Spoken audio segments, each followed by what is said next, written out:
السلام علیکم دوستوں، ہم پڑھ رہے ہیں سمیرہ حمید کا ناول یارہ۔ آج اس کے ایپیسوڈ نمبر ہے 16۔ سٹارٹ کرنے سے پہلے آپ سے ایک ہی بات کہوں گی، میری آڈیو کو لائک کریں، شیئر کریں، چینل کو سبسکرائب کریں۔ کائنڈلی چینل سبسکرائب ضرور کیا کریں، آپ کا ایک سبسکرائب زندگی بدل سکتا ہے کسی کی۔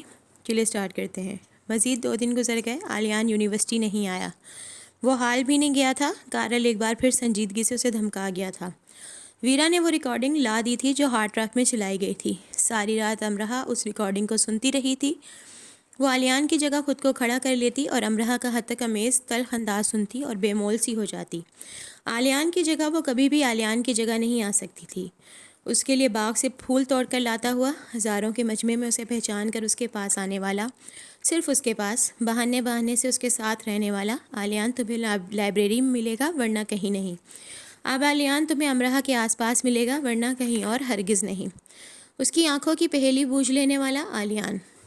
اس کی پیدائش کے بعد سے سب اس سے دور دور رہنے والے تھے۔ دادا کے بعد ایک وہی تھا جو بھاگ بھاگ کر اس کے پاس آتا تھا کہ امرہ میں کہ وہ اس کے لیے ایسا مقناطیس بن چکی تھی، وہ اس سے خفا نہیں ہوتا تھا۔ وہ اس کی باتوں پر ایسے ہنستا تھا جیسے ہنسنا اس نے ابھی ابھی اس کی باتیں سن کر ہی سیکھا ہے۔ اگلے دن وہ پھر یونیورسٹی نہیں آیا۔ جاب پر جانے سے پہلے وہ ہارڈ ٹرک کیفے آ گئی۔ اس کے پوچھنے پر اسے بتایا گیا کہ وہ اندر اپنی ڈیوٹی پر ہے۔ میں اس سے ملنا چاہتی ہوں، میرا نام امرہ ہے، آپ اسے کہہ دیں۔ اس نے کاؤنٹر بوائے سے کہا۔ کاؤنٹر بوائے واپس آیا تو اس کا منہ دیکھنے لگا۔ کیا وہ آ رہا ہے؟ امرہ کو خود پوچھنا پڑا۔ معلوم نہیں، وہ تو خاموشی سے مجھے دیکھنے لگا، کوئی جواب نہیں دیا۔ البانوی کاؤنٹر بوائے اپنے کام میں مصروف ہو گیا۔ میرا نام بتایا۔ امرہ کو یقین تھا کہ وہ ٹھیک تلفظ سے اس کے نام کی ادائیگی نہیں کر سکا ہوگا۔ البانوی کو جیسے برا لگا، ظاہر ہے۔ امرہ نے گھٹن زدہ سانس لیا۔ اسے اپنی دل کی کھال سکڑتی ہوئی محسوس ہوئی، مطلب کہ وہ نہیں آ رہا، لیکن شاید آ ہی جائے۔ وہ ہارڈ ٹرک سے باہر آ گئی۔ وہ اپنی جاب پر جائے یا نہ جائے، شاید علیان باہر آ ہی جائے۔ ابھی بس کچھ ہی دیر میں وہ ہارڈ ٹرک کے باہر کھڑی ہو گئی، اپنی کوٹ کی جیبوں میں ہاتھ دیے، مفلر کے کونے سے آنکھوں کی نمی کو صاف کرتے، بے بسی سے پرنٹ ورک کے میلے کو دیکھتے اور حیرت زدگی سے ہنستے مسکراتے چہروں کی مسکراہٹ پر دکھ کا اظہار کرتے اس نے خود کو پایا۔ کھڑے کھڑے اس پر کئی موسم آ کر گزر گئے۔ وہ جنگل بیابانوں میں بھٹک کر پیاسے صحراؤں کی کوکھ بن گئی۔ 1 گھنٹہ گزر گیا، علیان باہر نہیں آ رہا تھا، یعنی وہ نہیں آنے والا تھا۔ اس نے اپنے اسٹور فون کیا کہ وہ نہیں آ سکتی جاب پر، وہ چھٹی نہیں کرتی تھی۔ ایسے پہلی بار فون کر کے اس نے کہا۔ مینیجر نے تشویش سے پوچھا، تم ٹھیک ہو؟ گرم خطے کے لوگوں کو ٹھنڈ کا بخار بہت جلدی چڑھتا ہے۔ اس کا مینیجر ایک نیم مزاحیہ انسان تھا، وہ کسی نہ کسی طرح ہر بات میں مذاق کا پہلو ضرور نکال لیتا تھا۔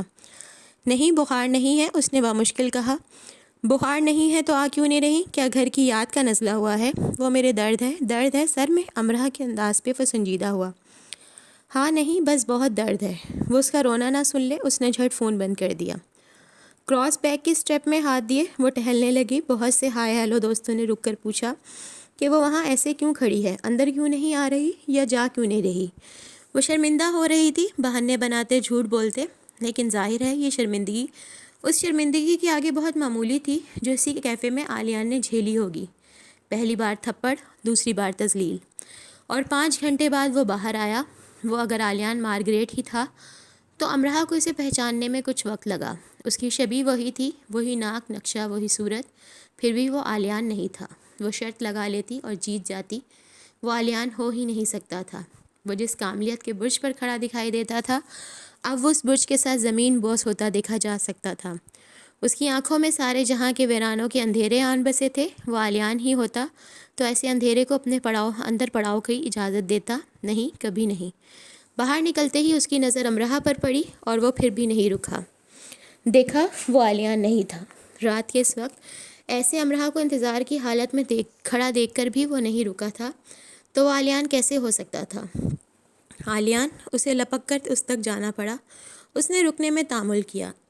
علیان نے امرہ کے لیے رکنے میں تامل کیا اور امرہ کو ایسے دیکھا جیسے کہتا ہو، خاتون، اب میں اچھے مزاج کا مالک انسان نہیں رہا، مجھ سے دور رہیں، مجھ سے دور رہا جائے۔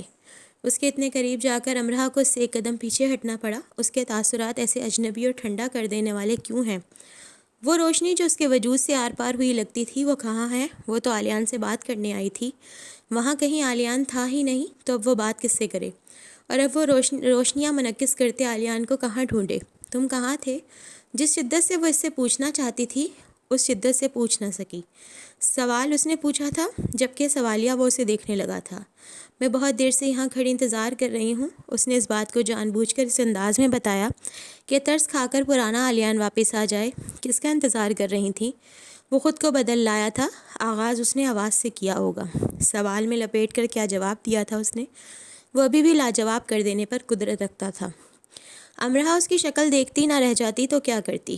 ویرا اور کارل نے مل کر آلیان، وہ سب کارل نے اپنی مرضی سے ایڈیٹنگ کی، میں جانتا ہوں۔ وہ اسے ایسے دیکھنے لگا جیسے تہمت لگانے والوں کو دیکھا جاتا ہے، جیسے مارگریٹ نے ولید البشر کو دیکھا ہوگا۔ تم پھر بھی مجھ سے ناراض ہو؟ وہ پھر سے پوچھنے کی جرت نہ کر سکی، تم کہاں چلے گئے تھے اور کیوں؟ نہیں، ناراض ہونے کے لیے وجہ کا ہونا ضروری ہے۔ تمہارے اور میرے درمیان اب کوئی وجہ نہیں رہی، کہہ کر وہ آگے بڑھ گیا۔ امرہا کے قریب سے دور ہو جانے کی آج اسے کتنی جلدی تھی۔ جو ہم کہہ چکا تھا وہ اب تم اور میں کہہ رہا تھا۔ آلیان میری بات سنو۔ وہ اس کے پیچھے لپکی۔ وہ سب ویسے نہیں تھا، وہ تو کیا سب ویسے نہیں تھا جو تم نے کہا؟ وہ سب کیا؟ وہ سب جو تم نے نہیں کہا تھا میں نے کہا تھا، لیکن تم کس بات کی وضاحت کے لیے اس وقت یہاں کھڑی میرا وقت برباد کر رہی ہو؟ یکدم خون نے اپنی رفتار کو خطرناک حد تک بڑھا کر خود کو جامد کر لیا۔ امرہا اسے اسی جامد حالت میں سن سی دیکھنے لگی۔ اس کی قسمت خراب، بہت زیادہ خراب، کہ وضاحت وہ اب بھی نہیں دے سکتی تھی۔ اتنی ذہین تھی ہی نہیں، اتنی بہادر تو کبھی بھی نہیں رہی تھی۔ اب وہ کسی بھی چال پر کوئی بھی پتہ پھینکے گی، بازی مات ہی رہنے والی تھی۔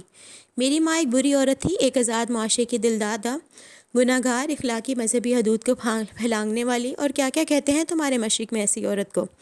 یقیناً بہت سے نام ہوں گے ایسی عورتوں کے لیے جو تم بھول جانے کی وجہ سے کہہ نہ سکی ہو۔ لو اب کہہ لو، میں سن رہا ہوں۔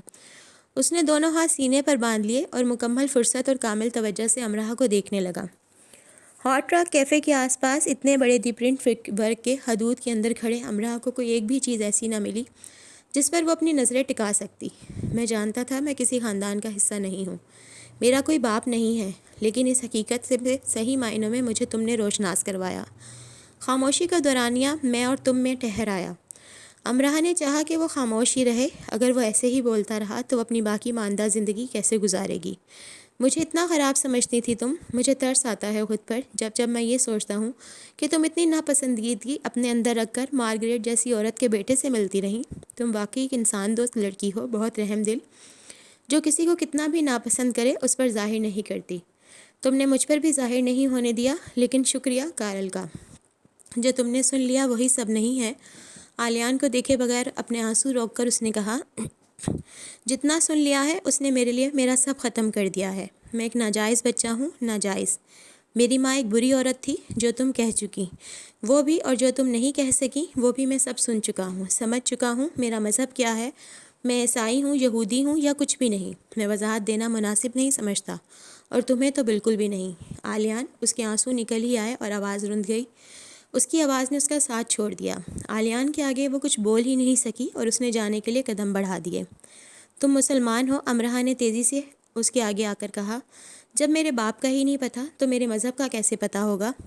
اور اگر میں مسلمان ہوں تو تم جتنا اچھا مسلمان نہیں ہوں۔ یہ سب ایسے نہیں ہے آلیان، تم غلط سمجھ۔ میں ابھی تو ٹھیک سمجھا ہوں، مجھے کہہ لینے دو۔ تم جیسے پیدائشی مسلمان ہم جیسے مسلمانوں کو مسلمان مانتے ہی نہیں۔ میں نے بہت رپورٹیں اور فیچرز پڑھے ہیں جن کے مطابق کسی غیر مسلم کے اسلام کو اپنا لینے پر اسے مسلمان تو مان لیا جاتا ہے، لیکن معاشرے میں اسے وہ درجہ نہیں دیا جاتا جو ایک پیدائشی مسلمان کو دیا جاتا ہے۔ ایک عربی تاجر نے ایک نو مسلم کو اپنے ساتھ کھانا کھانے کی اجازت تو دے دی، لیکن تاجر کے خاندان میں شادی کی خواہش کے اظہار پر اسے ملک بدر کرا دیا۔ مجھے پوچھ لینے کی اجازت دو، تم سب جائز لوگ، اچھے شریف خاندان والے، نیک بیویوں والے، تم کتنے اچھے مسلمان ہو۔ تم حلال فوڈ کھاتے ہو، حرام سے پرہیز کرتے ہو۔ تم جن کے اسلامی نام ہوتے ہیں، دور دور تک جن کی نسلوں میں مشرک کا خون شامل نہیں ہوتا، کتنے اچھے مسلمان ہوتے ہو۔ ہاتھ باندھے آلیان اس کے معاشرے پر تماچے مار رہا تھا، وہی معاشرہ جہاں امرہا کو کنجوس ہونے کا لقب ملا۔ وہ اتنے اچھے مسلمان تھے کہ اس کی پیدائش کو لے کر تہمات کا شکار تھے، اور کوئی ایک دو نہیں، ہر ایک، جس سے اسلام نے سختی سے منع کیا تھا، اس کے خلاف وہ سختی سے عمل پیرا تھے۔ اس کے ماموں جو کئی حج کر چکے تھے، انہوں نے اس کی نحوست کی وجہ سے اپنے بیٹے کے لیے اس کا رشتہ لینے سے انکار کر دیا تھا، اور اس کی دادی جو تہجد گزارتی اور فارغ وقت میں تسبیح پڑھا کرتی تھیں، وہ اس کی موجودگی میں کوئی خوشی کی بات نہ کیا کرتی تھیں کہ مبادا خوشی دکھ میں بدل جائے۔ اس کی کئی خالہ زاد ماموزات اور خاندان کی تقریبات میں شراب پی اور پلایا کرتے تھے۔ امرہ کے بھائی جنہوں نے رمضان کے علاوہ کبھی نماز کی ادائیگی نہیں کی تھی، انہیں سنت اور فرائض کے بارے میں برائے نام معلومات تھیں، اور یونیورسٹی کے مشرق وسطیٰ اور دوسرے خطوں کے مسلمان لڑکے لڑکیاں جو آزادانہ کلبوں اور باروں میں جاتے، ناچتے گاتے، شراب نوشی کرتے، پورک کھاتے اور جن سے مخالف کے ساتھ روم شیئر کرتے، وہ خاندان کی حیثیت سے، ایک فرد کی حیثیت سے کسے مثال بنا کر پیش کرتی کہ دیکھو کتنے اچھے مسلمان ہیں ہم۔ وہ قوم کے نام پر کس قوم کو کس اس کے آگے کرتی کہ دیکھو کیسے کامل ہیں ہم، ہمارے ظاہر و باطن میں تضاد نہیں ہے، چھوٹی موٹی برائیاں الگ، لیکن ہم میں کوئی بڑی برائی نہیں ہے۔ ایک جائز بچہ جو مسلمان خاندان میں پیدا ہوتا ہے، وہ شراب پیے، حرام کھائے اور تمام مذہبی اصولوں کو توڑ ڈالے، پھر بھی وہ ایک مسلمان ہے۔ کیوں؟ کیونکہ ایک تو وہ مسلمان خاندان میں پیدا ہوا ہے، دوسرا وہ پیدائشی مسلمان ہے۔ میرے دادا ایک اچھے انسان ہیں، اچھے مسلمان۔ مثال بنا کر پیش کرنے کے لیے اس کے پاس صرف ایک دادا ہی تو تھے۔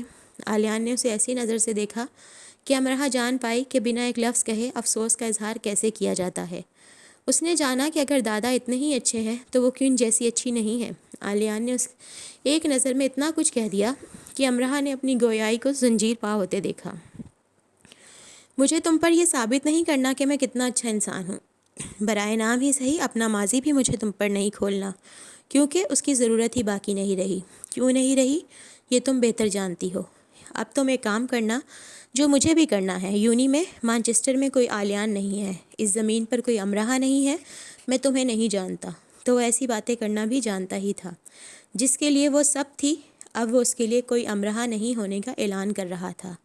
تو فینا محبت پر جو اپنی پیشانی پر پان کے پتے کا نصیب کندھا کروا لاتی ہے، کھایا، چبایا اور تھوک دیا۔ محبت شروع ہونے میں وقت لیتی ہے، ختم ہونے میں کیوں نہیں؟ یہ محبت ہو جانے کے بعد خود کو مہربان کیوں نہیں کر لیتی؟ سختی سے کسی مضبوط تابوت میں، فرعونوں کے خفیہ معبودوں کی مانند، زمین کی تہوں میں جگہ بدلتے قارون کے خزانے کی طرح۔ یہ محبت اپنے آگے پیچھے دائیں بائیں اتنے دشمن کیوں لیے چلتی ہے؟ اس دویپ کی لو پر ہوائیں نحس جادوگرنیوں کی طرح کیوں منڈلاتی ہیں؟ اپنی راجدھانی میں یہ ایسے دشمنوں کو جگہ ہی کیوں دیتی ہے؟ اگر ایسی ہی بات ہے پھر تو جیسے کوئی بات ہی نہیں ہے، اگر یہی سب ہے تو بس پھر کچھ بھی تو نہیں ہے۔ ہاں کچھ بھی تو نہیں۔ آلیان جا رہا ہے اس کے آگے، اس سے دور، مگر وہ ایسے چل رہا ہے جیسے اپنے مرکز سے بچھڑ چکا ہو۔ اس کے وجود میں جڑ پکڑ چکے تاش کو کم بینائی والے بھی دیکھ سکتے ہیں۔ چال کو مضبوط بنانے کے لیے اسے تردد کرنا پڑ رہا ہے۔ عربی شہزادے کے گھوڑے کا شہسوار منہ کے بل زمین پر گرا ہے، اس کا وجود اس خاک سے اٹا پڑا ہے جسے سوارتا عمر اپنے وجود سے نہیں جھاڑ پاتا۔ وہ شدت سے مانگی جانے والی دعا کو درمیان میں ہی چھوڑ دیے جانے کی عملی صورت لگ رہا ہے۔ اس کے وجود سے پھوٹتے سبھی اشارے پاتال کی طرف بڑی وضاحت سے استادہ تھے۔ امرہ وہیں کھڑی اسے دیکھتی رہی۔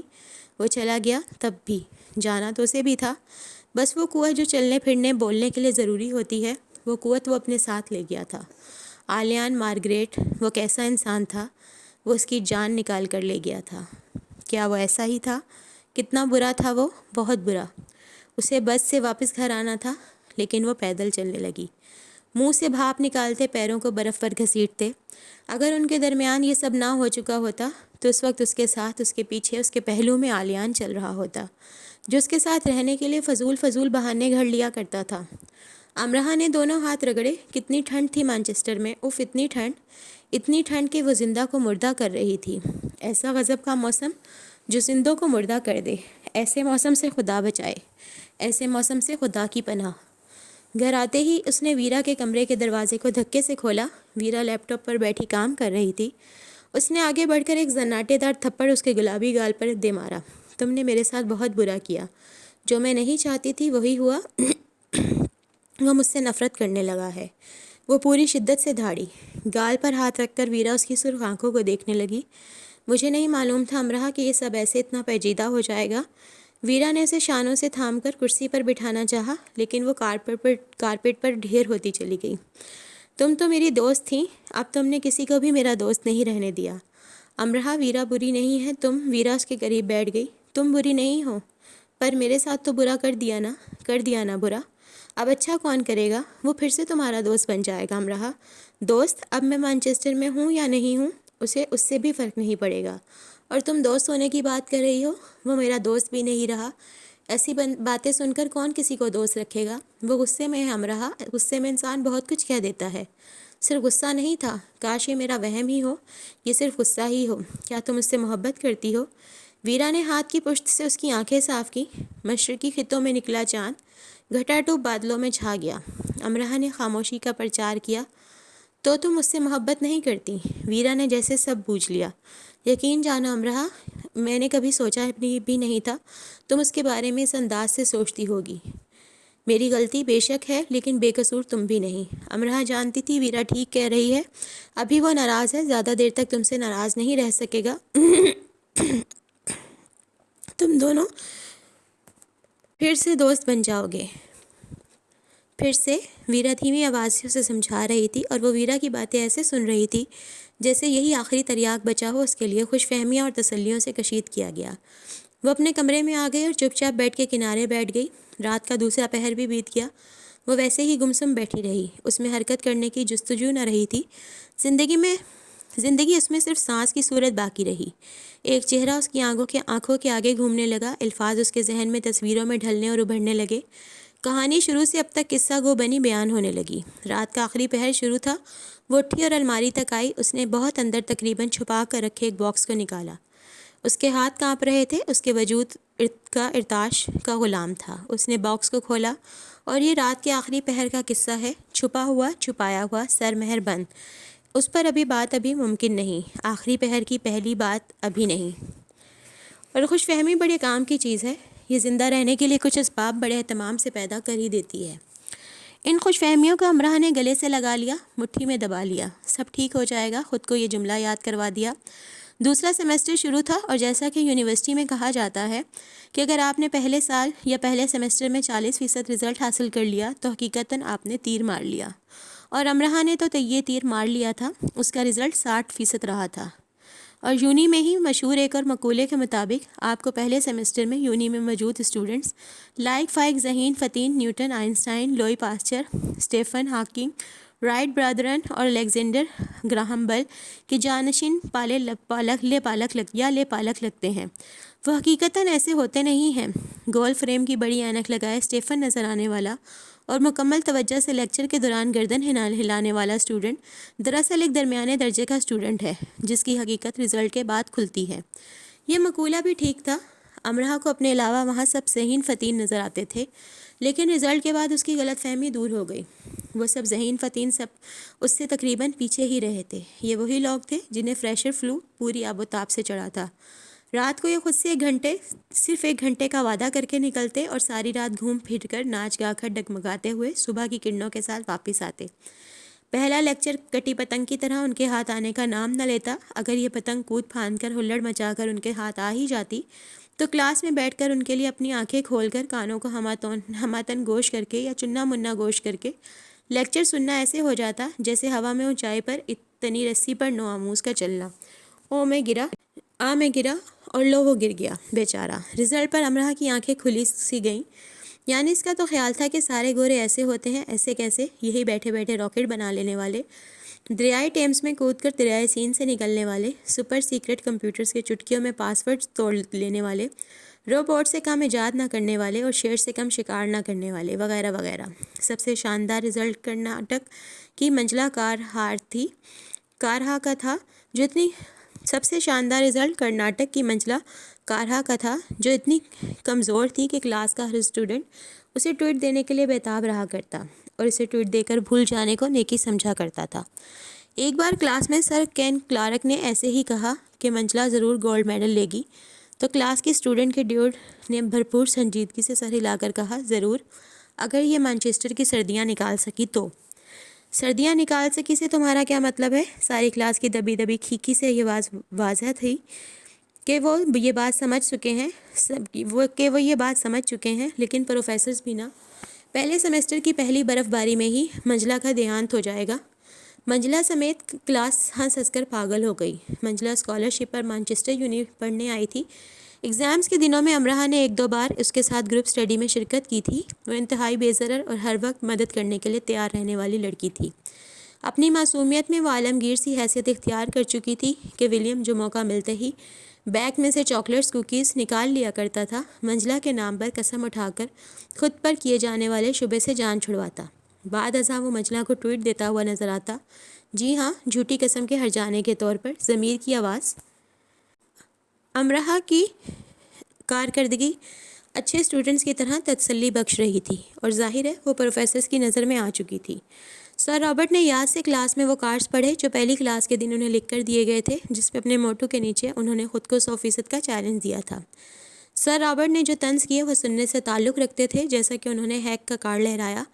ہیک جو یونی میں ہر ایک کو کمپیوٹر گیمز کے چیلنج دیتا ہوا پایا جاتا تھا، دنیا کی شاید ہی کوئی ایسی گیم ہوگی جس میں اس نے رات دن لگا کر ریکارڈ نہیں بنایا ہوگا۔ تو ماسٹرز ان انگلش لٹریچر کیوں کر رہے ہو؟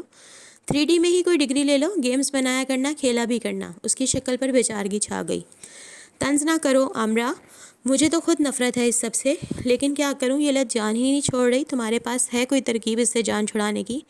امرا، سمجھ میں آیا، تمہاری دیکھا دیکھی بہت سے نے مجھے اومرا کہنا شروع کر دیا ہے۔ تم اپنا لیپ ٹاپ توڑ ڈالو۔ امرا نے اومرا کا غصہ نکالا، نہ رہے گا لیپ ٹاپ، نہ کھیلو گے گیمز۔ کیا ہمیشہ ہی تمہارا دماغ ایسے شاندار انداز سے کام کرتا ہے اومرا؟ چلتا تو نہیں تھا، لیکن تم سب کے درمیان آ کر چلنے لگا ہے۔ ہوئے گا یعنی ہوئے گا، چھوٹی سی مانو بلی کی طرح آنکھیں چپکتے اپنی نشست پر خود کو کسی طرح غائب کرنے کی کوشش میں تھا، اور ظاہر ہے وہ ناکام تھا۔ ہیگ، چیلنج 100%، موٹو ایسے پڑھنا ہے کہ حیران کر دینا ہے۔ ویل ہیگ، آپ کامیاب رہے، ہم سب کو حیران کر دیا آپ نے۔ ہیگ کی حیران کن 100% کارکردگی پر پلیز ٹیبل بجائے جائیں۔ زور و شور سے ٹیبل بجائے گئے، زور و شور سے ٹیبل وقفے وقفے سے بجتے رہے۔ تمہیں آلیان پڑھاتا رہا ہے نا؟ شکل سے تم لوئر مڈل کلاس سے بھی نیچے کی مخلوق لگتی ہو۔ اردو میڈیم میں پڑھتی رہی ہو نا؟ ایسا رزلٹ لینا تمہارے بس کی بات نہیں۔ اس کی ہم جماعت شیزا نے اپنی ری باؤنڈ بھووں کو کسی مستول کی طرح تان کر پوچھا۔ ٹھیک کہا، میں اردو میڈیم میں ہی پڑھتی رہی ہوں۔ اچھا ہوتا تم بھی پڑھ لیتی، تمہارا شمار بھی 40% والوں میں نہ ہوتا۔ اور تمہیں کس نے کہا کہ آلیان مجھے پڑھاتا رہا ہے؟ پتہ نہیں پاکستانی اردو میڈیم میں پڑھنے کو گالی کیوں سمجھتے ہیں۔ انگریز تو انگریزی پڑھنے میں حد تک محسوس نہیں کرتے، بلکہ انگریزوں کو اس وقت شرم آیا کرتی تھی جب انہیں خود پر جبر کر کے لاطینی پڑھنی پڑتی تھی۔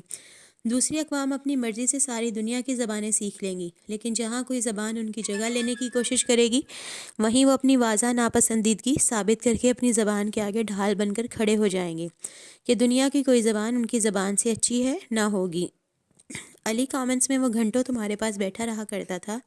ری بانڈ ہی بالوں کو شیزا نے ہاتھ لگائے بغیر گردن کے جھٹکے سے شانوں سے پرے کیا۔ امرا اسے دیکھ کر رہ گئی۔ یعنی پاکستانی خواتین دنیا کے کسی بھی کونے میں رہیں، خصلت عظیم طور پر دل و جان سے نثار رہتی ہیں، کسی تمغے کی طرح سجائے فخر و غرور سے سرشار پھرتی ہیں۔ وہ بزنس کا اسٹوڈنٹ ہے، میں انگلش لٹریچر کی۔ وہ اتنا لائق ہے کہ پروفیسر سے اچھا انگلش لٹریچر پڑھا سکتا ہے۔ وہ اتنا لائق ہے، آخر سب کو کیسے پتا تھا؟ امرہ نے خود کو سوچتے پایا۔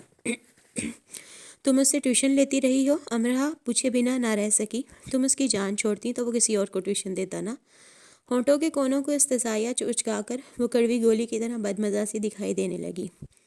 آلیان یونی کا راجر فیڈر ہے، ساری ٹرافیاں اکٹھی کر کے لائے گا وہ۔ ویسے تم آج کل اس کے ساتھ نظر نہیں آتی، وہ بھی ڈپارٹمنٹ نہیں آتا۔ شیزا نے مکمل ایمانداری سے ٹو کی ڈیوٹی سر انجام دی تھی، اور وہ اس میں غفلت کا شکار قطعاً نہیں ہوئی تھی۔ امرہ کوئی جواب دینا ہی نہیں چاہتی تھی۔ ویسے میں نے بھی وہ ڈسک سنی ہے، تمہارے نادر خیالات پر مبنی۔ شیزا تن سے کھلکھلائی، اور امرہ کے لیے اس کے پاس سے ہٹ جانے کے علاوہ چارہ نہ رہا۔ شیزا، جو گریویٹی فالز کی پیسیفکا کے نام سے زیادہ جانی جاتی تھی، اسے عجیب و غریب ملبوسات پہننے پر لیڈی گاگا بھی کہا جاتا تھا۔ وہ پاکستان کے ایک بڑے وزیر کی بیٹی تھی، جن کے وزیر اعظم بننے کے امکانات کافی روشن تھے۔ وہ اسٹوڈنٹس اور پروفیسر سے ایسے مخاطب ہوتی جیسے کرپشن کے پیسوں سے بنائے اپنے پاپا کے محل نما گھر کے گھریلو ملازم سے مخاطب ہو۔ جو لباس وہ ایک بار پہن لیتی، دوبارہ کوئی اسے اس لباس میں کم ہی دیکھتا۔ اس کے جوتے، بیگز، قلم، نوٹ بکس، ملبوسات اور ایسی ہی دوسری چیزیں اتنی مہنگی ہوتیں کہ انہیں دیکھ کر حقیقتاً اور اسٹوڈنٹس کو ہول اٹھتے کہ اف، کیا اس نے انہیں خریدنے کی جرت کی؟ کیا واقعی اس نے انہیں خرید لیا؟ اور یہ کیا، یہ تو اس کے ہاتھ میں بھی ہیں۔ اس لیے پاکستان میں غربت کا یہ عالم ہے، سارے بجٹ سے تو لیڈی گاگا کے کپڑے جوتے ہی آ جاتے ہیں۔ جرمن جوئل نے بڑی جرت سے اس کے منہ پر کہہ دیا تھا کہ اور اس لیڈی گاگا نے پاک افواج کے ذخیرے میں موجود سارے بارود کو آنکھوں میں بھر کر اسے گھورا، اور بس ایسے ویسوں کے اس منہ لگنا اس کی شان کے سراسر خلاف تھا۔ ایک بار لیکچر کے دوران وہ اپنے آئی فون کے ساتھ مصروف تھی۔ اسے کئی بار اس حرکت پر سرزنش کی جا چکی تھی، پر کیا کیا جا سکتا تھا؟ وہ اتنا بارود اپنے ساتھ رکھتی تھی کہ کوئی کچھ بھی کہہ دیتا، فائدہ نہ ہوا کرتا۔ مزید اس نے یہ کیا کہ مزے سے پچھلی رو میں بیٹھے جوناتھن کی تصویر کلک کی۔ نیند کی وجہ سے جوناتھن کے لیے مشکل تر ہو رہا تھا سر کو ڈھلکنے سے روکنا اور آنکھیں پوری کھول کر متوجہ رہنا۔ لیڈی گاگا نے باقاعدہ کرسی سے کھڑے ہو کر پیچھے جوناتھن کی طرف رخ کر کے یہ حرکت کی۔ کلاس دنگ رہ گئی۔ اگر آپ کو لیکچر نہیں سننا تو آپ کلاس سے آؤٹ ہو جائیں اور باہر نکل کر مانچسٹر کی تصویریں اتاریں، پروفیسر نے کسی قدر تحمل سے کہا۔ سننا ہے اگر کسی کام کا ہوا تو، اس نے بے نیازی سے شانے اچکا کر کہا۔ یہ بدتمیزی کی انتہا تھی بلا شبہ۔ آپ کے ملک میں نہیں، لیکن یہاں گرومنگ کلاسز ہوتی ہیں۔ کلاس کے اسٹوڈنٹس آپ کو فنڈز جمع کر دیں گے، آپ گرومنگ کلاسز لیں، جب بات کرنا سیکھ جائیں تو آ جائیے گا، ہم آپ کو ڈگری دے دیں گے۔ تو آپ گرومنگ کلاسز لے کر آئے ہیں؟ اگر آپ میرے ساتھ 2-3 مکالمے اور ہوئے تو یقیناً مجھے بھی لینی پڑیں گی۔ امرہ اتنی شرمندہ ہوئی کہ سارا وقت کلاس میں سر جھکا کر بیٹھی رہی۔ تو یہ لیڈی گاگا شیزا بھی آلیان کے بارے میں خبریں رکھنے میں دلچسپی رکھتی تھی اور یقیناً اس تک رسائی حاصل کرنے کی کوشش بھی کی ہوگی، لیکن وہ رسائی صرف امرہ کی ہو سکی تھی۔ علی کامنس کے باغ میں بیٹھے وہ خود کو اداس ہونے سے روک رہی تھی۔ اس کا رزلٹ اچھا رہا تھا اور ظاہر ہے کہ وہ خوش ہو کر بھی خوش نہیں تھی۔ ایگزامز کے دنوں میں آلیان نے اسے یونیکارن دیا تھا، جس کی پیشانی کے سینگ پر سفید چٹ کھبی تھی اور آلیان کی لکھائی میں keep calm and ride a unicorn into exams لکھا تھا۔ ایگزامز کے دنوں میں کم و بیش ہر اسٹوڈنٹ کے اسٹڈی ٹیبل پہ یہ یونیکارن نظر آتا ہے۔ کچھ سینئرز فریشرز کو دیتے ہیں، کچھ کو گھروں سے لے کر نکلتے ہیں، لیکن اس بے خبر امرہ کو آلیان نے دیا تھا۔ ایگزامز کی تیاری کے دوران وہ تھک جاتی تو اس چٹ کو دیکھ لیتی، جیسے اس میں ایک نامعلوم سی طاقت دودھ آتی اور پھر تندہی سے پھر سے پڑھنے لگتی۔ اگر سب کچھ پہلے جیسا ہوتا تو آلیان شاید اس کے پاس آتا، نیلے پیلے سفید پھول لے کر، اور کہتا، اگلی بار اس سے کچھ بھی اچھے رزلٹ پر تمہیں اس سے بڑا پھولوں کا گلدستہ گملے کے ساتھ ملے گا، تیسرے سیمسٹر میں پھولوں کا گودام ملے گا، چوتھے اور فائنل میں۔ وہ شرارت سے مسکرا کر خاموش ہو جاتا۔ سارے مرجھائے پھولوں نے امرہ کے گرد ڈھیر لگا لیا۔ وہ اٹھ کر لائبریری آ گئی۔ کیسی ہو مینڈ کی؟ وہ اپنی کتابیں ایشو کروا چکی تھی اور یونی کا منحوس ترین انسان کارل اپنی کتابیں ایشو کروا رہا تھا۔ چنگم سے وہ ایسے اور تیزی سے پٹاخے پھوڑ رہا تھا جیسے اسے جلد از جلد اس چنگم سے ننا بم تیار کرنا ہو، پھر اس نے وہ بم کسی پر دے مارنا ہو۔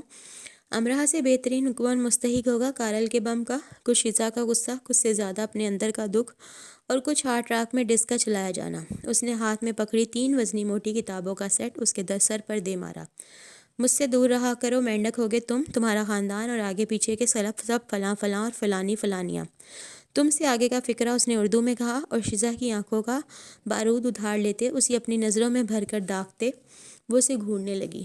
کاؤنٹر پر کھڑے 3 لائبریرین کے ہاتھ کام کرتے رک گئے۔ 50-60 کے قریب ادھر ادھر کھڑے آتے جاتے اسٹوڈنٹس نے باقاعدہ رک کر اس منظر کو دیکھا۔ ذرا دور کھڑی منجلا کے ہاتھ سے کتابیں گر گئیں۔ بھلا منجلا کو کیا ضرورت تھی اپنے وزن سے زیادہ کتابیں اٹھانے کی؟ اور کارل کا چنگم چباتا جبڑا رک گیا۔ بم اس کے جبڑے کے اندر ہی پھٹا اور دھواں کانوں، آنکھوں اور ناک سے نکلا۔ اس نے گردن کو خم دیا اور آنکھوں کو ذرا سا پھیلا کر امرہ کو دیکھا، اسے دیکھا، یعنی تم مینڈ کی، دی لاسٹ ڈک، تمہاری اتنی جرت؟ ہم اوہ اب میں سمجھا۔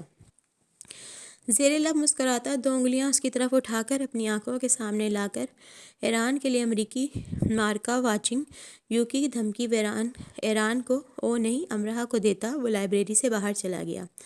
لائبریری کا ماحول جو اس کے سر پر کتابیں پڑھنے سے وہیں جامد ہو گیا تھا پھر سے روا دوا ہو گیا۔ وہ اپنی کتابیں سنبھالتی باہر نکلی اور یہ کیا؟ کارل ایک دم سے کسی چھلاوے کی طرح سامنے آیا اور اس کے ہاتھ سے کتابیں چھین کر لے گیا۔ 2 سیکنڈ بھی کم ہوں گے اس نے اس سے بھی کم وقت میں یہ کیا۔ تالیاں کارل کے لیے اور امرہ کے لیے ایک عدد ٹشو۔ لائبریری کی کتابیں لے گیا۔ ساکت حالت میں امرہ خوف سے بڑبڑائی۔ اوہ، امرہ کا سر گھوم گیا۔ یہ اس نے کیا کیا؟ اس نے کارل کے ساتھ پنجابی پنگا کیوں لیا؟ اور وہ لائبریری کی ملکیت کتابیں لے گیا تھا، وہ انہیں ضائع کر دے گا اور اسے جرمانہ بھرنا پڑے گا۔ اتنا جرمانہ؟ اس نے تو اتنی مہنگی اور تاریخی کتابیں نکلوائی تھیں۔ اللہ امرہ سے پوچھے اس نے اتنی فاش غلطی کیوں کی؟ جب وہ کارل کے دماغ جیسا دماغ نہیں رکھتی تو کارل کے غصے جیسا غصہ بھی نہیں رکھنا چاہیے تھا۔ وہ بزنس اسکول کی طرف بھاگی کارل کو ڈھونڈنے۔ اب تو جیمز بانڈ، انڈیانا جونس، سی آئی اے کے ایجنٹس اور ان کے آگے پیچھے کے سبھی رشتہ دار بھی آ جاتے تو بھی کارل کو ڈھونڈ نہ سکتے۔ وہ بزنس اسکول کے کوریڈور میں کھڑی تھی اور بے بسی سے آلیان کے پاس جانے کا سوچ رہی تھی، لیکن آخری بار اس کی آنکھوں سے جھلکتی سرد مہری دیکھ لی تھی۔ اس کی کپکپی ہی نہیں تھمی تھی تو پھر کیسے اس کے پاس چلی جاتی؟ اسے ویرا کے پاس جانا پڑا۔ تم اس سے کیوں الجھی؟ دماغ چل گیا تھا میرا۔ کچھ کرتی ہوں، پرسکون رہو تم۔ ویرا کارل کو فون کرنے لگی۔ وہ کہہ رہا ہے تمہیں کل دے دے گا۔ آج ہی کیوں نہیں؟ اس کی شکل پر ہوائیاں اڑنے لگیں۔ تم نے اس کے سر پر کتابیں دے ماری، ایک دن کی خواری تو وہ تمہیں دے گا نا؟ ویرا نے اسے ہلکا پھلکا کرنے کے لیے بات کو مزاح کا رنگ دیا۔ اگر یہ ایک دن کی خواری ہے تو میں ہو جاتی ہوں خوار۔ اگر تم کہو تو میں حال سے جا کر لا دوں اس کے روم سے۔ ویرا پچھلے واقعے سے اس قدر شرمندہ تھی کہ کوشش کرتی تھی کہ اس کا زیادہ خیال رکھ سکے، اس کی کوئی بھی پریشانی ختم کر سکے۔ نہیں، کل تک انتظار کر لیتی ہوں۔ لیکن یہ ایک دن کی خواری ہرگز نہیں تھی۔ اسے ویرا سے کہہ دینا چاہیے تھا کہ ہاں، چھاپا مار کر اس کے کمرے سے کتابیں لے آؤ، لیکن اب دیر ہو چکی تھی۔ اگلے دن کارل کتابیں لیے اس کے سامنے کھڑا تھا۔ یہ لو امرہ دی مینٹ کی، میں تمہیں روتے ہوئے نہیں دیکھ سکتا، لیکن پہلے مجھے سوری بولو۔ کتابیں اس نے سینے کے ساتھ دونوں بازوؤں کی لپیٹ میں تھام رکھی تھی، حفاظت سے، محبت سے۔ سوری، دانت پر دانت جما کر امرہ نے خود کو خود ہی تسلی دیتے ہوئے کہا۔ جس وقت تم نے مجھے کتابیں ماری تھی اس وقت کم سے کم 200 لوگوں نے ہمیں دیکھا تھا، یعنی میرے پاس 200 لوگ گواہ تھے، چشمدید گواہ۔ تم سمجھ رہی ہو نا اس سے کیا کیا ہو سکتا تھا؟ تم یونی سے بے دخل ہوتی، پھر میں تم پر پورے 10 لاکھ پاؤنڈ کا ہتک امیز اور قاتلانہ حملے کا ہرجانے کا دعویٰ کرتا۔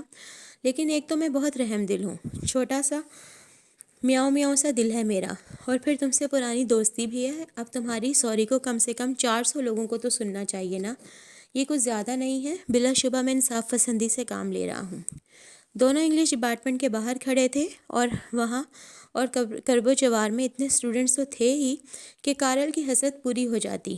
امرہ نے پھر سے اس وقت کو کوسا جس وقت اس نے دکھ اور غصے سے بھڑک کر کتابیں مارنے کی خوفناک غلطی کر ڈالی تھی۔ لب بھینچ کر اس نے آس پاس دیکھا اور قدرے بلند آواز میں کہا، سوری۔ کارل سینے سے کتابیں لگائے ذرا سا کمر اور سر کو خم دے کر کھڑا رہا۔ اس کی گہری نیلی آنکھوں میں کہکو کے جوار بھاٹا پھٹنے لگا۔ بڑی ادا سے اس نے کسی ملکہ عالیہ کی طرح گردن کو گھما کر آس پاس دیکھا، پھر ہونٹوں کو ارادتاً بگاڑ لیا، جیسے اس صورتحال نے اس کے قومی وقار اور باعزت شخصیت کو صدمہ پہنچایا ہو اور وہ اس کی ساکھ سے متاثر ہوئی ہو۔ کوئی متوجہ ہی نہیں ہوا۔ بگڑے ہونٹوں کے ساتھ اس نے انگلی سے اشارہ کر کے امرہ کو گردن گھما کر دیکھنے کا اشارہ کیا۔ امرہ نے قطعاً گردن نہیں گھمائی۔ وہ تو یہ سوچ رہی تھی آخر وہ ماسٹرز کر کے کرے گی کیا، یعنی اگر وہ یونی چھوڑ کر لاہور واپس چلی جائے تو کیسا رہے گا۔ اس کارل سے کہیں زیادہ رحم دل اسے منحوس کہنے والے تھے۔ مجھے چلے جانا چاہیے، میں نے اپنا ارادہ بدل دیا ہے، میں پورے 15 لاکھ پاؤنڈ کا دعویٰ کروں گا۔ کارل جانے لگا۔ سوری، امرہ نے پوری شدت سے چلا کر کہا۔ ہر جانے کا دعویٰ تو وہ کیا کرتا، اسے لائبریری کی کتابوں کی فکر تھی۔ کافی سے زیادہ فرق پڑا اس بار۔ سب نے حیرت سے امرہ کو دیکھا۔ ایک بار پھر سے ماحول جامد ہو گیا۔ گردنیں امرہ کی طرف مڑی، آنکھوں میں حیرت سمٹ آئی۔ کارل نے دائیں بے نیازی سے کہ وہ تو امرہ کے کسی مسئلے کو حل کرنے کے لیے اس کے پاس کھڑا ہے، آنکھوں کی پتلیوں کو گول گول گھما کر فریز ہو چکے اس منظر کو دیکھا اور جیسے شانت سا ہو گیا۔ یہ کچھ بہتر ہو رہا ہے۔ اس سے ایک اور بات بھی ثابت ہوئی کہ رونے کے علاوہ بھی تم بہت کچھ کر سکتی ہو، یعنی کمال کر سکتی ہو۔ یہ لو اپنی کتابیں، میں ہنٹ دیتا تو نہیں ہوں لیکن تمہیں دے رہا ہوں، پھر ملتے ہیں۔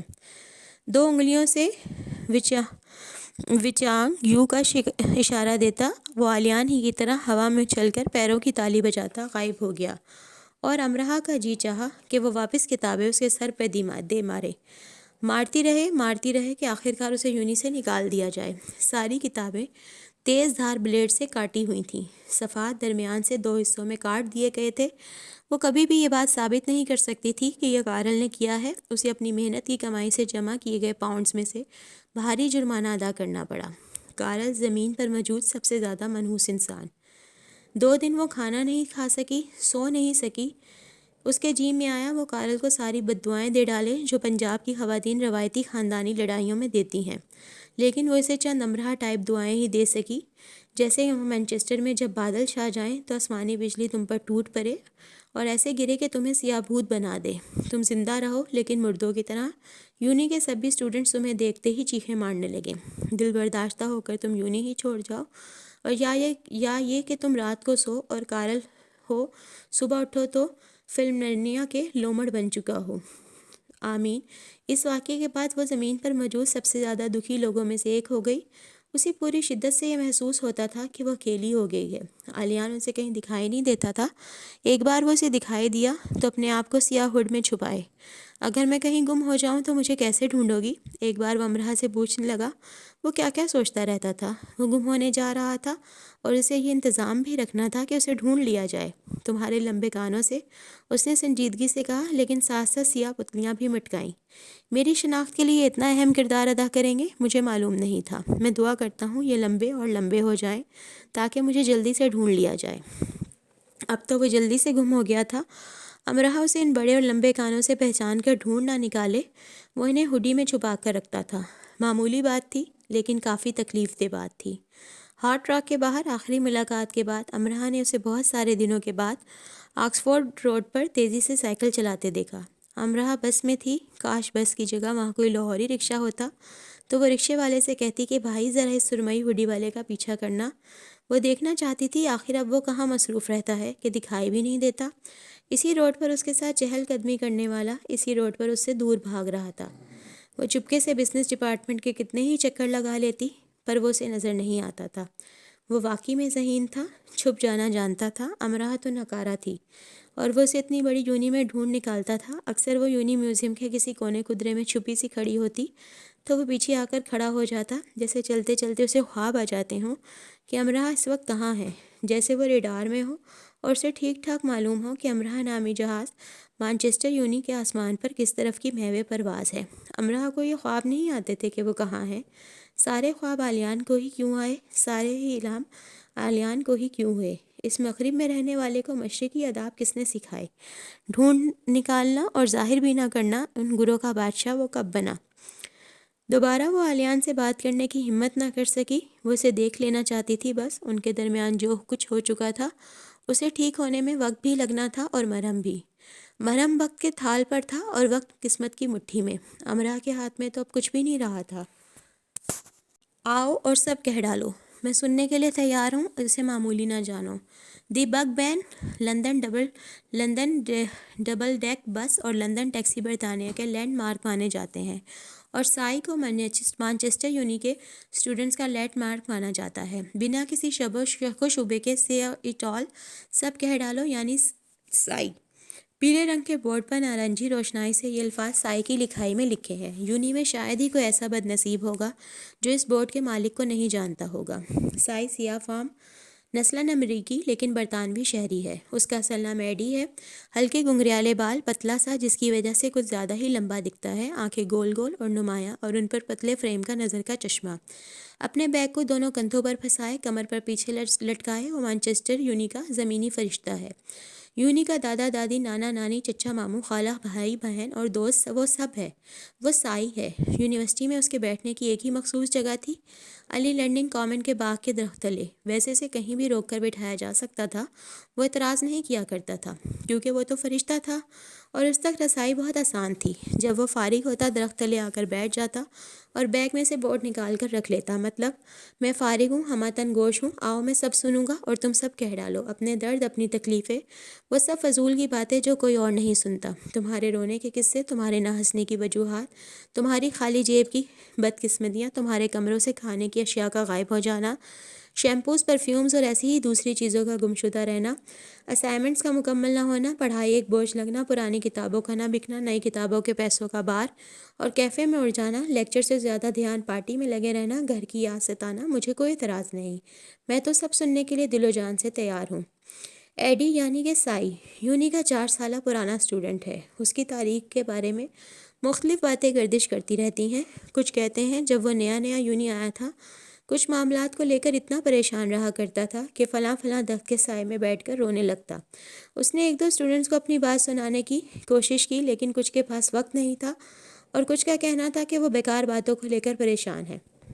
اب اگر کسی نے پروفیسر کے آگے اس کی آگے کی رو میں بیٹھے لڑکے کو مسکرا کر دیکھ لیا اور بعد ازاں سائی کو ذرا سی ترچھی نظروں سے دیکھ لیا تو اس میں رونے کی کیا بات ہے؟ پروفیسر کو تو خود بھی معلوم نہیں ہوتا کہ وہ آخر کیا کر رہے ہیں، اور اگر کوریڈور میں چلتے شرارتی لڑکیاں ایک دم سے اس کے سامنے آ کر دائرہ بنا کر اسے چٹکیاں بھر کر اس کا چشمہ اتار کر بھاگ بھی گئیں تو اسے تو انجوائے کرنا چاہیے کہ ایسی تتلی لڑکیاں صرف اس کے ساتھ ہی شرارت کرتی ہیں۔ مزید یونی میں چلتے پھرتے کوئی سے پین کی باریک نب چھپو دیتا اور متواتر ایسا کر رہا ہے تو یہ تو ایسی خاص بات نہیں، وہ بھی ایک نب پین خرید لے باریک نب کا، بلکہ پین ہی کیوں، ایک چھوٹا سا خنجر، او ہو، ورنہ وہ اپنے پھل کاٹنے والی چھری ہی بیگ میں رکھ کر لے آئے۔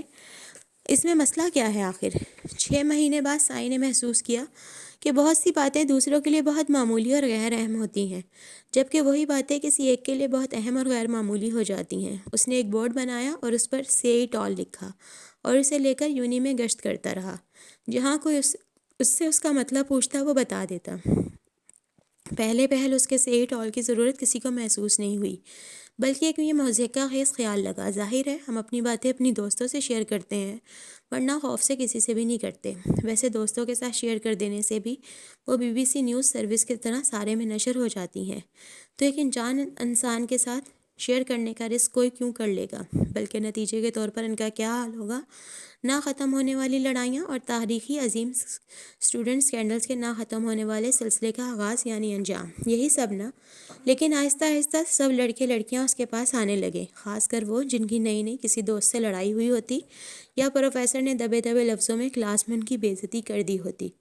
کچھ صرف اسے لطیفے سنانے آتے، وہ لطیفے جو بعد ازاں انہوں نے کلاس میں کریک کرنے ہوتے کہ کلاس ہنسے کی بھی یا نہیں۔ کچھ گروپ کی صورت آتے، سائی دیکھو ہم میں سے کون سب سے زیادہ کیوٹ لگتا ہے۔ سائی انگلی اٹھاتا اور ایک ایک کی طرف اشارہ کر دیتا، یعنی تم پانچوں کیوٹ ہو۔ زیادہ تر اس کے پاس لڑکیاں آتیں۔ وہ کسی کا بتایا ایک لفظ منہ سے نہ نکالتا، اسے راکٹ سے باندھ کر اڑا دو یا توپ کے گولے سے۔ اگر کوئی سے کچھ بتا گیا ہے، دل کا حال سنا گیا ہے، تو بس اب وہ سائی کے سینے میں دفن ہو چکا ہے۔ سوئس بینکوں کے سبھی پیسے نکال کر بھی اس کے آگے ڈھیر کر دیے جائیں تو بھی اس کا منہ نہیں کھلے گا۔ یونی کے بہت سے اسٹوڈنٹس اسے رازوں کا ایٹم بم کہتے، ایک صرف اس کی زبان کھل جاتی تو وہ برباد ہو جاتے۔ اب کوئی لائبریری کی کتابیں چرا بیٹھا ہے، جیسے لائبریری سے کسی نے کتابیں ایشو کروائیں اور باغ میں بیٹھے یا کینٹین میں کافی چائے پیتے وہ ذرا سی دیر کو اپنی کتابوں سے غافل ہو گیا تو یہ کتاب چور بھائی صاحب یا بہن جی اس سے غافل اسٹوڈنٹ کو سبق سکھانے کے لیے فوراً لے کر غائب ہو جاتے کہ آئندہ ایسی غفلت نہ برتنا، تمہیں یہ سبق سکھانے کے لیے میں کتابیں ساتھ لیے جاتا ہوں۔ اب جب ایسا سکراتی سبق سکھانے والے کا ضمیر اسے سونے نہیں دیتا، اسے پولیس کے سائرن کی آوازیں سنائی دیتی ہیں، تو وہ سائی کے پاس آتا ہے اور کہتا ہے، میں نے کتابیں چرا لی، مجھے پیسوں کی ضرورت تھی سائی، میں پچھلے 2 ہفتوں سے پرنٹ ورک نہیں گیا، کوئی فلم نہیں دیکھی، کرسٹن کی پارٹی میں وہی پرانی شرٹ پہن جاتا کیا، میں نے اس کے لیے گفٹ بھی نہیں لیا، گفٹ میں نے اسے دینا بھی نہیں تھا، وہ کون سا دیتی ہے، گفٹ نہ بھی دینا ہو پیسے تو چاہیے ہوتے ہیں نا سائی، جب میں امیر آدمی بن جاؤں گا تو پوری 1 لاکھ کتابیں لائبریری کو چندے میں دوں گا، چلو 2 لاکھ، میرا خیال ہے 4 لاکھ ٹھیک ہے، یونی کی لائبریری بھی تو اتنی بڑی ہے۔ اگلا آتا، میں کل رات نشے میں تھا، میں نے ٹیکسی ڈرائیور کو گھونسا مارا اور وہ بیچارہ کوئی غریب افریقی تھا، وہ مجھے میرے کمرے کے بیڈ تک لٹا کر گیا اور دروازہ ٹھیک سے بند کر دیا، اس نے میری جیبیں بھی نہیں ٹٹولی، میں اسے ڈھونڈ رہا ہوں، وہ جلد مجھے مل جائے گا، میں اسے معاف کر دوں گا، نہیں یعنی میں اس سے معافی مانگ لوں گا، مجھے کل رات نیند نہیں آئی، دعا کرنا آج آ جائے، میں زمین پر سو رہا ہوں، بیڈ پر افریقی ڈرائیور سوتا ہے، ہاں آج کل اس کا بھوت ہر وقت میرے ساتھ ساتھ رہتا ہے، مجھے کہتا کچھ نہیں، پھر بھی مجھے اس سے بہت ڈر لگتا ہے۔ کوئی اور آتا، لیزا میری گرل فرینڈ ہے، لیکن مجھے اب اس کی دوست ویوی آن اچھی لگنے لگی ہے، میں کیا کروں سائی، لیزا بھی اچھی ہے اور ویوی بھی اچھی ہے، میں بھی اچھا ہوں، اب سب اچھے ہیں، پھر میں کیا کروں سائی، تو اب یہی سائی گرجا کو اگر جا کر لیزا کو بتا دے کہ پیاری دوست اور ننھی بھولی بھالی لڑکی تمہارا بوائے فرینڈ تمہاری دوست ویوی کو ہالیڈے ان میں 2 بار ڈنر کے لیے لے جا چکا ہے، ہاں انہی پیسوں سے جو اس نے گلے میں سوزش کے علاج کا بہانہ کر کے تم سے لیے تھے، تو لیزا کو اتنی سی بات بتا دینے پر کیا چھوٹا سا کترینہ طوفان لا ڈپارٹمنٹ کی دیواروں سے نہیں ٹکرائے گا؟ پھر سائی لائبریری سٹاف کے پاس جاتا اور کہتا، یونی اسٹوڈنٹس کی کتابیں چرانے والوں میں سے ایک یہ رین بھی ہے، اسے پکڑو اور جرمانہ کرو، بلکہ یونی سے ہی باہر کر دو۔ اور یہ بریڈ ڈینیل، یہ ہر رات نشے میں دھت ہو کر کسی نہ کسی کو مار آتا ہے۔ ایک رات وہ دیوار پر بنے کارٹون کو دیر تک مارتا رہا۔ اگر ریسٹورنٹ کی دیوار ٹوٹ جاتی تو ریسٹورنٹ انتظامیہ یونی پر ہرجانے کا دعویٰ کر دیتی، پیسوں کے لیے نہیں، شہرت کے لیے۔ تو برائے مہربانی اس محمد علی قلعے کو سنبھالیں۔ یعنی ایک سائی کی وجہ سے آدھی یونی جرمانہ بھرتی یا یونی خالی کرتی، لیکن وہ سائی تھا، سنتا تھا، بتاتا نہیں تھا۔ ہاں تو زیادہ تر اس کے پاس لڑکیاں آتی، جو لڑکی سائی کے پاس بیٹھی نظر آ جاتی، اس کے بوائے فرینڈ کو بہت تشویش ہوتی یا اس کے دوستوں کو۔ اگر وہ ساتھ ساتھ ٹیشو سے آنکھیں بھی رگڑ رہی ہوتی تو بس پھر خیر نہ ہوتی، اور سائی بڑی شفقت سے اس ننھی منی چڑیا کے آنسو ٹیشو سے صاف کر رہا ہوتا۔ سائی، میں نے اتنا مہنگا ڈریس لیا، 2 گھنٹے لگا کر میک اپ کیا، تیار ہوئی، بالوں کو کرل بھی کیا، اور اس نے کہا کاش تھوڑے سے ہی صحیح پر تمہارے دانت صاف ہوتے۔ جب تم چھوٹی تھی تو ہماری ماما تمہارے دانتوں پر لگتا کیڑا کیوں نہیں دیکھ سکی؟ اتنی غافل ماما ہے تمہاری۔ سایوں سے میرے دانت صاف نظر آ رہے تھے، گلابی میک اپ سے سجی میری آنکھیں نہیں، اور میں تو ہنس بھی نہیں رہی تھی، بول بھی کم رہی تھی، پھر بھی اس کی ماما میرے دانتوں کو ہی گھور رہی تھیں۔ پھر کہنے لگیں تمہیں دانتوں کا کینسر تو نہیں ہے؟ بیٹھے بٹھائے انہوں نے میرے دانتوں کو کینسر کروا دیا۔ پھر اس کا بھائی آیا جس کے آتے ہی گھر بدبو سے بھر گیا۔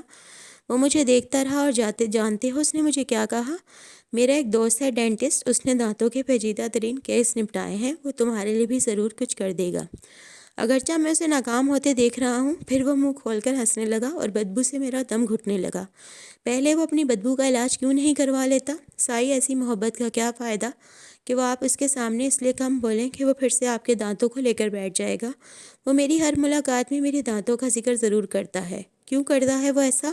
میں اسے چھوڑ رہی ہوں سائی، میں بہت روؤں گی، پر یہ روز روز کے رونے سے اچھا ہے۔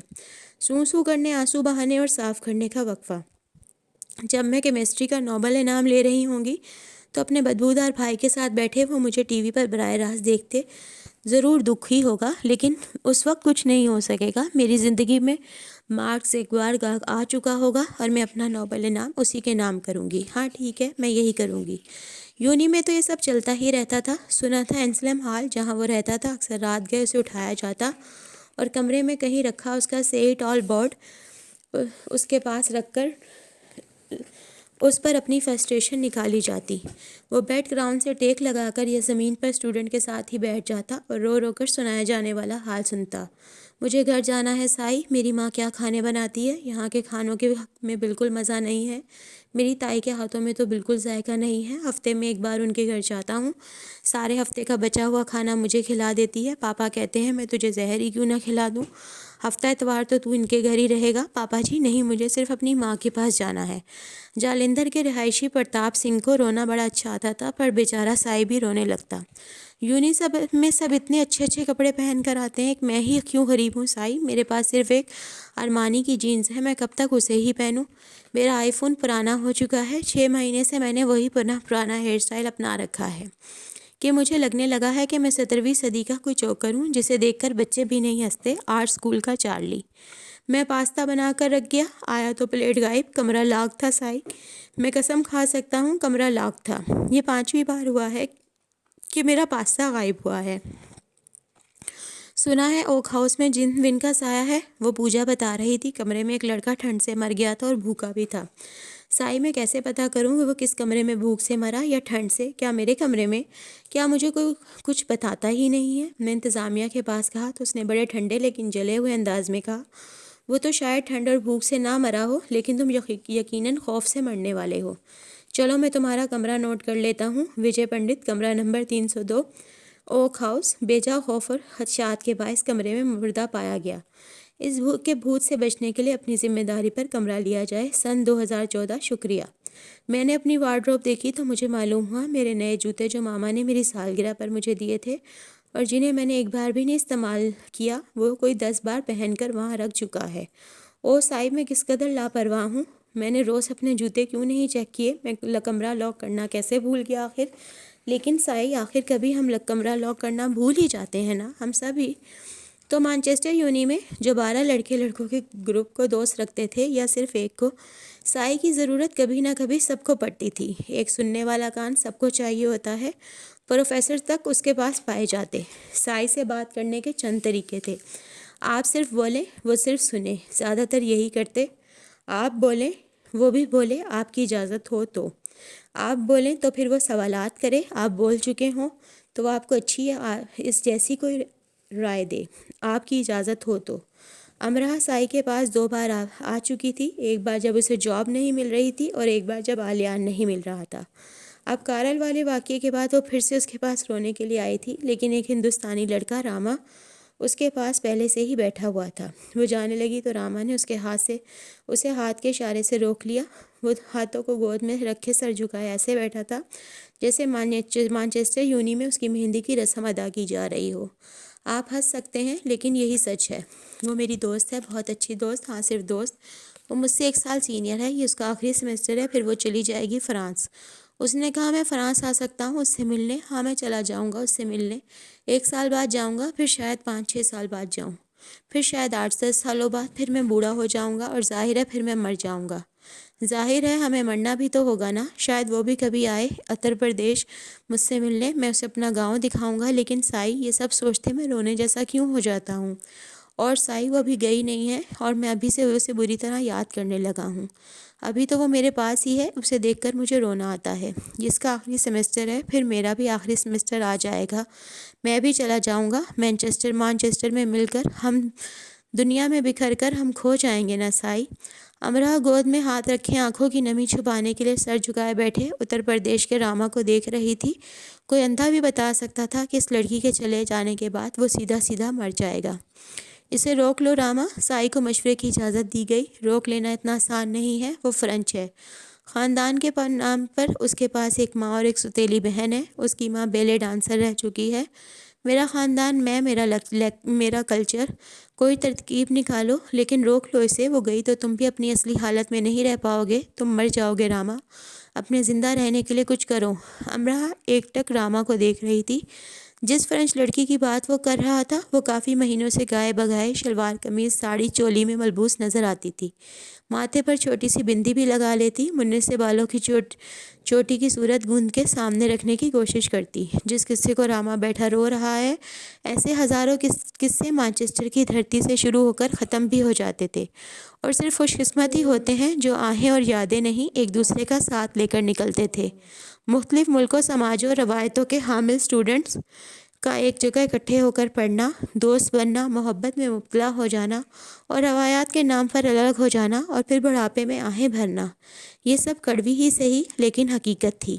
راما کے بارے میں سوچتے اس نے اپنی نیند گنوا لی، وہ اپنی بات بتائے بغیر پلٹ آئی تھی۔ تو دوستو، یہ تھی آج کی ایپیسوڈ۔ امید کرتی ہوں آپ کو پسند آئی ہوگی۔ اگر آپ کو میری آڈیو اچھی لگی ہے تو اسے لائک کریں، شیئر کریں، چینل کو سبسکرائب کریں۔ آپ کا ایک سبسکرائب کسی کی زندگی بدل سکتا ہے۔ کل پھر ملیں گے۔ دعاؤں میں یاد رکھیے گا، جیسے کہ میں نے آپ کو پہلے بھی کہا تھا، مجھے استھما پرابلم ہے، تو اگر کہیں میری سانس پھولتی ہے یا کہیں میں تھوڑا سا لیزی ہو جاتی ہوں تو کائنڈلی اگنور کیا کریں اور میرے لیے دعا کیا کریں۔ میں کوشش کرتی ہوں کہ اچھے سے اچھا آپ کے لیے پڑھ سکوں، اور کائنڈلی سبسکرائب ضرور کیا کریں۔ کل پھر ملیں گے۔ اللہ حافظ۔ دعا میں یاد رکھیے گا۔